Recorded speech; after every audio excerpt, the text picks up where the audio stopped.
The DW Spectrum IPVMS platform is comprised of two primary components: the desktop client, through which users can interact with the system, and the media server, which is responsible for archiving and maintaining video recordings and associated events.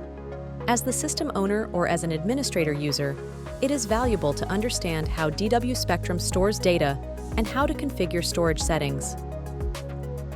When a system captures video from a camera, the data is written to the server that the camera is connected to. In DW Spectrum, this recorded video is referred to as an archive. In a merged system, cameras can be moved between servers, but the recorded video will stay on the server where it was recorded. It is worth noting that if a camera is moved to a different server, recorded archives will not move with the camera. If a server has multiple storage drives, the video archive is divided between the drives for improved reliability and to balance the load that is placed upon each drive. This data is only written to the reserved space that has been set aside specifically for the DW Spectrum media server, where archives can be stored and for other VMS purposes. All other data outside of the allotted space for the VMS will not be overwritten by Spectrum. Let's go over how archives are stored within each server. Depending on the design, server hardware can contain any number of storage drives. If there are multiple storage locations on a server, the archives will be split between each drive, proportional to the available space. It is worth noting that the distribution of recorded data is dependent upon the amount of available space and not the overall free space of a drive. For example, if there are two drives in a server, but one of the drives is already occupied by some other data, such as the operating system files or data from other programs, the recording speed will be higher for the drive with more available space. As the system continues to run, DW Spectrum will record and split the archive evenly between the two drives. Once the archive reaches the capacity of reserved space that has been set for the server, the oldest footage will be overwritten to make space for new recordings in a cyclical manner for uninterrupted service. If more storage is needed to increase the retention rate of archive footage, additional drives can be added to the server. It is important to note that storage drives should all be of the same amount of available space. Once a new drive has been added to the system and selected for the server, the old archive will begin to be overwritten by the new archive. Because archive data must be split evenly between all the drives and have the same amount of available space, the drive usage is more balanced by spreading it across the physical drives and helps to avoid situations where all cameras will be written to a single drive, which may overwhelm the disk's ability to write data at such a significant rate. When there are multiple drives enabled on a DW Spectrum server, enabled drives can be set to one of two types: a main or backup type. To configure server storage, right-click on the server in the left panel and select Server Settings. Select the Storage Management tab to access these settings. The main storage type is used to record archive data, including video footage, bookmarks, and other metadata saved from connected cameras. The backup storage type is used to store extra copies of archives that are recorded to the main storage of the server. Let's go into more detail on selecting drives and storage types for the server. In this menu, the local storage resources that have been discovered by Spectrum will be displayed. The forms of storage here can be defined as local storage, USB storage, or external storage. Local storage is any hard drive that is installed within the server computer. Once a hard drive has been detected by the host computer's operating system, Spectrum will discover and display the storage drive. USB storage refers to a hard drive or thumb drive that has been connected to the server through a USB connection. Theoretically, once detected by the computer's OS, a USB storage device can be used for archive storage. However, it may not be as reliable of options such as a local storage hard drive or a network-attached storage device, also known as a NAS. It should also be noted that USB storage devices cannot be used for storing analytics data at all. External storage, also known as network storage, are devices that are connected to the server over a network connection using Samba, CIFs, or NIFs. These devices must be added manually as external storage.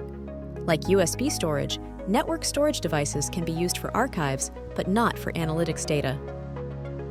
Local storage drives that are mounted to the server's host computer will be automatically detected by Spectrum. However, external storage will need to be accessible through the network on which the server computer is installed to be detected.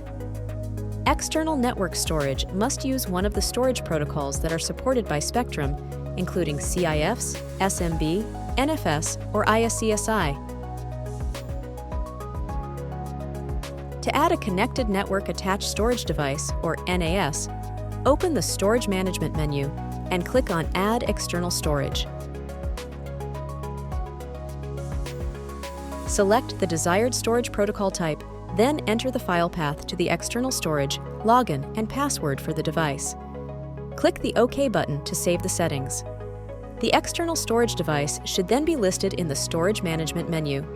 You can activate or deactivate the added storage just like a local drive by using the slider to toggle it on or off. By default, recording to certain local drives are disabled for the main OS partition, or if the partition for a drive is too small. USB storage drives are also disabled by default. You can manually enable or disable storage to specific drive locations as needed from the Storage Management menu. To set the main storage locations of the local drives, click within the Reserved column and designate the drives that will serve as the main storage. Video archives and affiliated data, such as analytics and motion data, will be shared across whichever drives that you select as main storage. While not required, it may be within your interest to also designate a backup drive as added storage, so let's go over that next. Storage backups are duplicates of video footage from the main archive that are saved to other locations. DW Spectrum and Digital Watchdog believe in redundancies to increase the efficacy and success of your security solutions. Backup archives can be stored within local drives, SSDs, NAS devices, IPSAN devices, or off-site cloud storage locations. Each server will only back up recordings from its own storage archive. This means that if a system is comprised of a multi-server environment or a merged system, a backup storage location should be specified for every server. Backups can be executed at any time on a schedule or in real time. They can be set to copy captured high-resolution video streams or low-resolution streams, all of which can be configured for specific cameras as needed. Once a backup has been executed, the backed up archives can be directly played and accessed using the DW Spectrum client. For example, if the main storage archive has a retention period of 7 days, but the backup storage archive has a retention period of 30 days, you can still play back the video from the backup, even if the main archive has been overwritten. This can help to extend the retention period of recorded videos. The first part of setting a storage backup location is to designate a drive as the backup. Right-click on the server and select Server Settings, then navigate to the Storage Management menu. Set the storage location that will be the designated backup drive. At least one drive must be set as the main storage before you can designate a backup drive. Once that is done, click the Backup tab in the Server Settings window. Cameras that have been added to the server will be listed within the Settings tab. Use the toggle sliders to select which cameras will have their video archives backed up to the backup storage. Archives will automatically begin to be backed up to a device once they have been selected. You can further configure the backup storage in the What to Backup column. You can select to have all parts of the archive backed up or limit portions of the archive to only saving motion data, object recognition data, bookmarks, or a variety of options. The Quality column can be used to select which video streams of the archive to back up between all the video streams or only the low-resolution streams. To set a limit to the amount of bandwidth the backup function can use, select the Bandwidth Limit tab. Selecting No Limit will allow footage to be written to both the main and backup storage locations immediately and simultaneously with no bandwidth restrictions. Selecting Fixed will limit the bandwidth of the backup function to always remain within a specified megabit per second rate, and selecting Schedule will limit the backup function to be performed only within a specific time frame.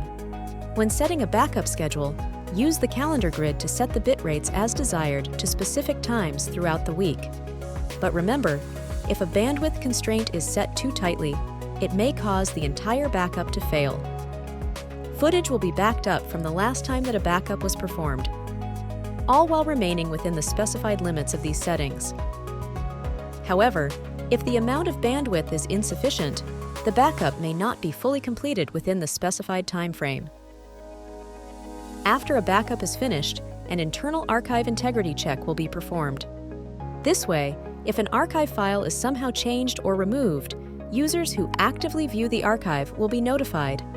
You now have a basic understanding of how to set the storage location types, how to add external storage, and how to set local backup settings.